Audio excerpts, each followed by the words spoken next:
I'm Fernando. We're here at the Toronto International Film Festival, and we're here with Nimisha Mukerji and Kaitlyin Regehr, and they're pitching a documentary called Tempest Storm here at the film festival.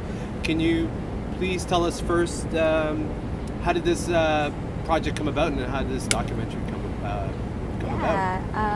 I met Tempest because I'm actually also doing a PhD on burlesque, and I follow around a lot of former burlesque queens from the 1950s. Hopefully they're okay with that. And I met Tempest through that process and was just, Tempest is undoubtedly the biggest burlesque queen from the 1950s. Girlfriend to Elvis Presley, had a very public affair with JFK, was friends to Marilyn Monroe.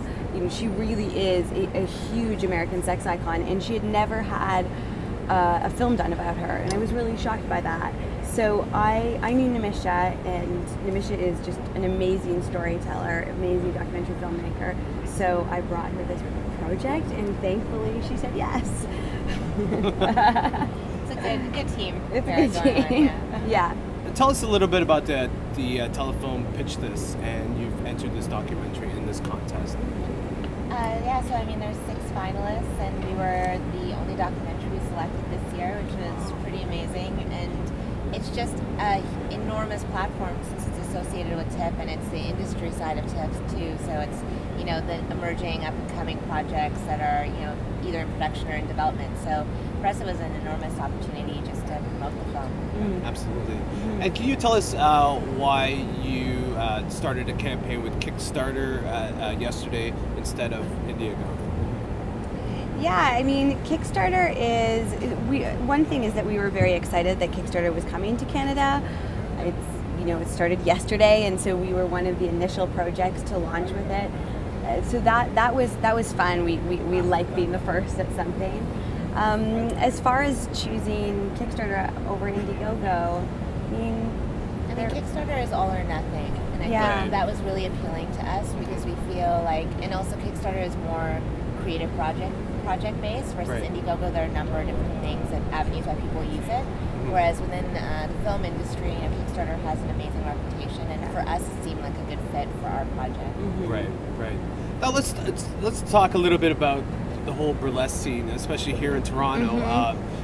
It's been on the rise. In the past 5 years, it seemed like it wasn't around, but then now it's on the rise. Can you explain that? And there's a lot of performers here, especially in the city of Toronto. A lot of burlesque shows. Can you maybe explain the rise of the burlesque scene? Generally, you rightfully point out that there was kind of a 50-year period where burlesque wasn't around.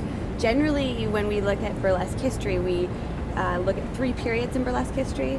So the 1870s, which is when burlesque first came over from England, from the music halls in London, over to New York. That was the first time America ever saw the variety format, which then became vaudeville and burlesque.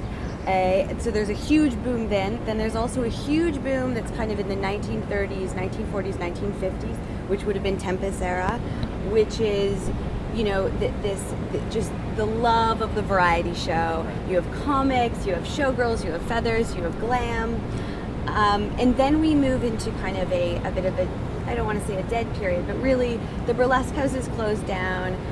Most exotic dancing turns into the modern day strip club, and only recently in the early 90s do we start seeing burlesque, what we call the nouveau burlesque movement, come into fruition, and that tends to be artistic individuals who want to use these classic, iconic performance forms and reinterpret them for themselves. So Right. a lot of what we see in Toronto, and there's an amazing burlesque community in Toronto. It's a really thriving community. The Canadian Burlesque Hall of Fame is just now starting, so that's fun. And these are really, this is it's really a group of people who are interested in the community of it, and also interested in the history of it, Right, who want to kind of rebirth something. When this documentary is all put together, what did you learn from like Tempest, and what have you learned since then, and from the beginning of this project? What did you learn about her that you probably didn't know? I think you should take that question. We joke because for me it was like a brand new world. Like I wasn't familiar with burlesque the way that Kaitlyin had, been living in this world. And so for me, I've learned, I think a lot about just confidence and empowerment.